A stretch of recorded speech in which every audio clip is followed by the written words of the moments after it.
नमस्ते, सदा वत्सले मातृभूमि, जय हिंद। दोस्तों, दिन भर क्या रहा स्पेस, डिफेंस और इंटरनेशनल गलियारे से इस वीडियो में एक करके जान लेते हैं। बढ़ते पहले अपडेट की तरफ। दोस्तों, प्रधानमंत्री नरेंद्र मोदी जी ने आज टाटा एयरबस C295 विमान निर्माण सुविधा की आधारशिला रख दी है। साथ ही उन्होंने कहा कि ये देश की पहली परिवहन विमान सुविधा है। वडोदरा में बनने वाले परिवहन विमान न केवल सेना को सशक्त बनाएंगे, बल्कि देश में विमान निर्माण के लिए एक नया इकोसिस्टम भी स्थापित करेंगे। साथ ही उन्होंने कहा कि भारत का विमानन क्षेत्र दुनिया के सबसे तेजी से विकास कर रहे विमानन क्षेत्रों में से एक है और भारत जल्द ही हवाई यातायात के मामलों में शीर्ष यानी कि टॉप 3 देशों की लिस्ट में प्रवेश करने वाला है। आगे उन्होंने बताया कि अगले 10 से 15 सालों में देश को 2000 से अधिक यात्री और माल वाहक विमानों की आवश्यकता होगी। वहीं इस दौरान मौजूद रक्षा मंत्री राजनाथ सिंह जी ने भी कहा कि ये देश के लिए गर्व की बात है कि ये विमान निर्माण सुविधा निजी क्षेत्र स्थापित कर रहे हैं। साथ ही उन्होंने इसे भारत के रक्षा क्षेत्र में आत्मनिर्भरता के लिए मील का पत्थर भी बताया। इस दौरान गुजरात के मुख्यमंत्री, टाटा समूह के मुख्य कार्यकारी अधिकारी और एयरबस के अधिकारी भी मौजूद थे। बढ़ते अगले अपडेट की तरफ, जो कि भारतीय नौसेना को लेकर आ रही है। नौसेना कमांडरों का इस साल का दूसरा सम्मेलन अब जल्द ही शुरू होने वाला है। हिंद महासागर क्षेत्र और विश्व के अन्य भागों में सुरक्षा से संबंधित घटनाक्रमों को देखते हुए इस सम्मेलन का विशेष महत्व है। दरअसल ये सम्मेलन नौसेना कमांडरों को सैन्य रणनीति स्तर पर समुद्री सुरक्षा से जुड़े महत्वपूर्ण मुद्दों पर विचार विमर्श का अवसर उपलब्ध कराता है। वहीं हिंद महासागर क्षेत्र और विश्व के अन्य भागों में सुरक्षा से संबंधित घटनाक्रमों को देखते हुए इस सम्मेलन को काफी महत्व दिया जा रहा है। ये 4 दिनों का सम्मेलन है। इस दौरान रक्षा मंत्री राजनाथ सिंह भी यहाँ मौजूद रहेंगे। इस सम्मेलन के दौरान क्षेत्र में भू रणनीतिक स्थिति और इससे निपटने के लिए नौसेना की तैयारियों पर भी विचार किया जाएगा।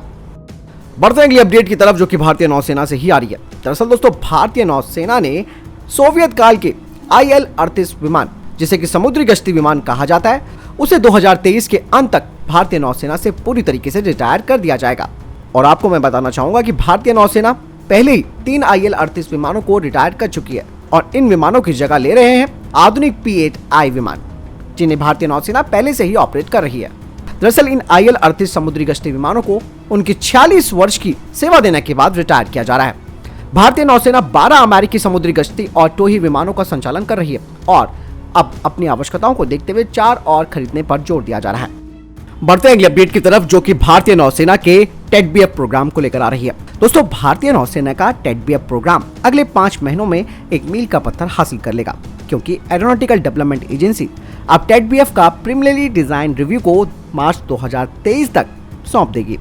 दरअसल प्रीलिमिनरी डिजाइन रिव्यू का मतलब है कि TEDBF प्रोग्राम अपने तकनीकी परिपक्वता को यानी कि टेक्निकल मैच्योरिटी को हासिल कर लेगा और उसके बाद इसके उत्पादन चरण का निष्कर्ष निकाला जाएगा। और प्रीलिमिनरी डिजाइन रिव्यू पूरा होने के बाद TEDBF अपने अगले चरण यानी कि क्रिटिकल डिजाइन रिव्यू में पहुंच जाएगा, जो कि 2024 के अंत तक हो जाएगा।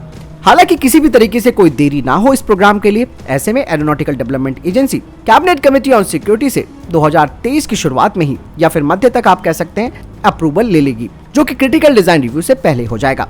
और पहला TEDBF का जो रोल आउट है वो 2025 के अंत में होगा और इसकी पहली फ्लाइट 2026 तक हो पाएगी।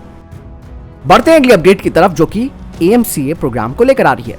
दोस्तों, AMCA प्रोग्राम के प्रोजेक्ट डायरेक्टर ने कहा कि AMCA जो दूसरे अन्य 5वीं पीढ़ी के फाइटर जेट्स हैं उन्हीं के बराबर होगा, जैसे कि F-35 लाइटनिंग II और रशियन Su-57।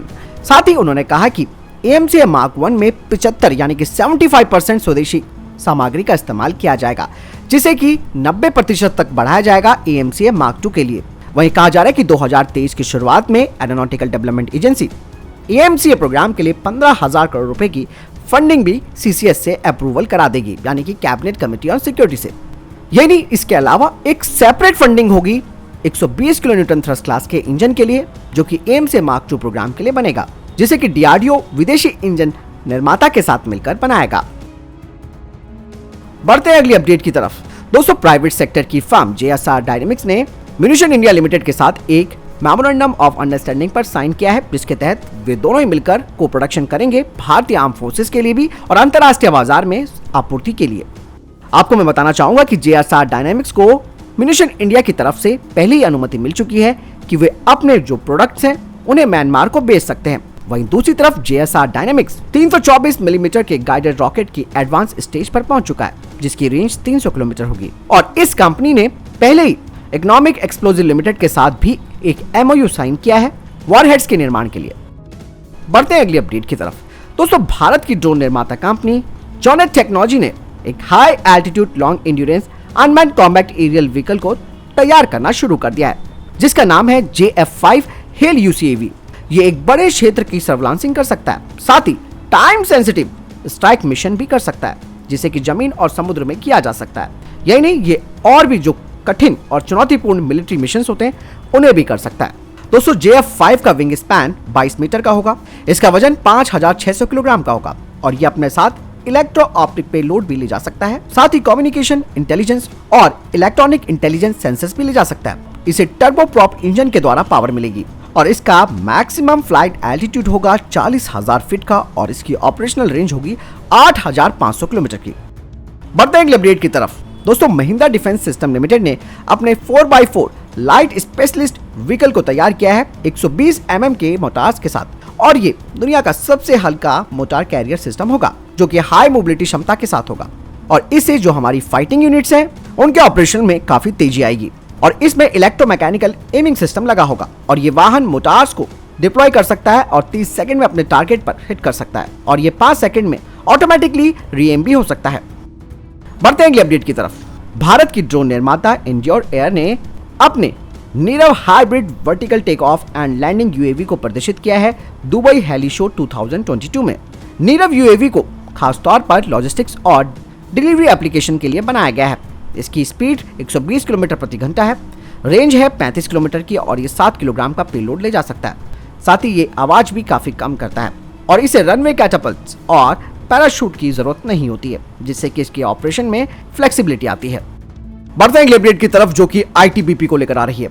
दोस्तों, ITBP जो कि चीन के साथ LAC की रक्षा करती है, अब ITBP अपने कर्मियों को एक नई निहत्थे आक्रामक मुकाबला तकनीक में प्रशिक्षित कर रहा है, यानी कि एडवांस अनआर्म्ड कॉम्बैट के लिए, ताकि 2020 के गलवान जैसी संघर्ष की स्थितियों में बेहतर तरीके से निपटा जा सके और इसके लिए कौशल हासिल किया जा सके।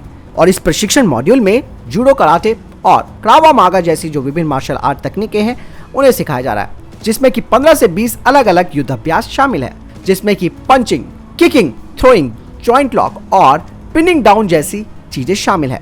लगभग 3 महीनों का लंबा प्रशिक्षण ITBP के अनुभवी प्रशिक्षकों के द्वारा प्रदान किया जा रहा है, जो सीमा बल में शामिल होने से ठीक पहले यहाँ के बुनियादी प्रशिक्षण केंद्र में नए रंगरूटों को युद्ध के लिए तैयार करते हैं। बढ़ते हैं अगले अपडेट की तरफ। दोस्तों, चीन की पीपल लिबरेशन आर्मी के द्वारा भारत में कभी कभार घुसपैठ को देखते हुए सिक्किम सरकार ने केंद्रीय गृह मंत्रालय से आपातकालीन आधार पर सीमा क्षेत्र में बुनियादी ढांचों को विकसित करने के लिए कहा है। सिक्किम की सरकार ने गृह मंत्रालय को राजस्थान और पश्चिम बंगाल जैसे बॉर्डर होमगार्ड के जवानों को तैनात करने का प्रस्ताव दिया है। सिक्किम सरकार ने कहा कि शहरीकरण के साथ ही लोगों की आर्थिक गतिशीलता की वजह से सीमावर्ती गाँव के लोग बड़े पैमाने पर शहर की ओर पलायन कर रहे हैं। CM तमांग ने कहा कि चीन के साथ अंतर्राष्ट्रीय सीमा वाले सिक्किम में कई याक चरवाहे थे, जो इन सीमाओं के करीब अपने जानवरों को पालते हैं। ये लोग अपनी पारंपरिक जीवन शैली को आगे बढ़ाने के साथ ही हमारी सीमाओं के प्रहरी के रूप में काम करते हैं, जो हमारे सुरक्षा बलों को महत्वपूर्ण जानकारी भी देते हैं। हालांकि अत्याधुनिक तकनीकों और सीमाओं पर विषम परिस्थिति रहने की वजह से इनमें से कई लोगों ने अपने व्यवसाय को आगे बढ़ाने के लिए वहां से पलायन किया है। मुख्यमंत्री ने इस बात पर जोर दिया है कि इन खानाबदोश जनजातियों की परंपरा को संरक्षित करने की तत्काल जरूरत है। साथ ही CM तमांग ने कहा कि सीमावर्ती गांवों को बेहतर सड़क संपर्क, इंटरनेट और संचार सुविधाओं के अलावा स्कूली शिक्षा, स्वास्थ्य सुविधाएं, सामाजिक सुरक्षा और बेहतर बिजली बुनियादी ढांचे की आवश्यकता है, ताकि जटिल परिस्थितियों में उनका अस्तित्व सुनिश्चित किया जा सके। बता दें कि सिक्किम 339 यानी कि 349 किलोमीटर की अंतर्राष्ट्रीय सीमा उत्तर से चीन के तिब्बत स्वायत्त क्षेत्र, पश्चिम में नेपाल और पूर्व में भूटान के साथ साझा करता है। बढ़ते हैं अगले अपडेट की तरफ। दोस्तों, अमेरिका की तरफ से कहा गया है कि वो सामरिक रूप से महत्वपूर्ण हिंद प्रशांत क्षेत्र में व्यापक और स्थिर भूमिका निभाने के लिए भारत की मदद करेगा। अमेरिका की तरफ से कहा गया है कि भारत हिंद महासागर क्षेत्र में सुरक्षा प्रदान करने के लिहाज से काफी महत्वपूर्ण है और उसकी इस भूमिका को हिंद प्रशांत क्षेत्र में भी व्यापक रूप दिया जाना चाहिए। अमेरिका के वरिष्ठ अधिकारी ने बताया कि अमेरिका ये सुनिश्चित करना चाहता है कि हम भारत के साथ ऐसी साझेदारी करें ताकि वो इस क्षेत्र में व्यापक और स्थिर भूमिका निभा सके। साथ ही इसके अलावा उन्होंने कहा कि हम अमेरिकी और भारतीय सेना के बीच इंटरऑपरेबिलिटी प्रक्रिया को आगे बढ़ाने के तरीकों पर भी ध्यान केंद्रित कर रहे हैं और भारतीय सेना के तीनों अंगों के बीच संयुक्त अभ्यास भी किए जाएंगे ताकि दोनों ही देश की सेनाएं भविष्य में आने वाली चुनौतियों के लिए बेहतर तरीके से तैयार हो सके। दोस्तों बढ़ते हैं अगले अपडेट की तरफ, जो कि बांग्लादेश से आ रही है। बांग्लादेश में आप सबको मालूम है कि दोस्तों हिंदुओं की स्थिति जो है वो काफी खराब हो रही है। ऐसे में लगातार उन्हें टारगेट किया जा रहा है। लेकिन अब एक बड़ी खबर सामने आई है बांग्लादेश की तरफ से। बांग्लादेश के सूचना मंत्री हसन महमूद ने यह बात साफ तौर पर कह दी है कि शेख हसीना सरकार हिंदू अल्पसंख्यकों की सुरक्षा और उनके हितों के लिए प्रतिबद्ध है। ये बहुत बड़ी बात है दोस्तों। साथ ही उन्होंने बताया कि देश में इस वर्ष दुर्गा पूजा पर शांतिपूर्ण समारोह का आयोजन इसका प्रमाण है। साथ ही महमूद ने कहा कि भारत बांग्लादेश संबंध दोनों देशों के बीच केवल तीस्ता जल बंटवारे समझौते पर निर्भर नहीं है। तो दोस्तों ये थे अभी तक के टॉप डिफेंस और स्पेस अपडेट। वीडियो के संबंध में कोई प्रश्न जवाब, आपका कोई सवाल है कमेंट सेक्शन में लिखकर जरूर पूछ सकते हैं। मिलता हूं नए वीडियो के साथ, चैनल जरूर सब्सक्राइब कीजिएगा। जय हिंद, वंदे मातरम।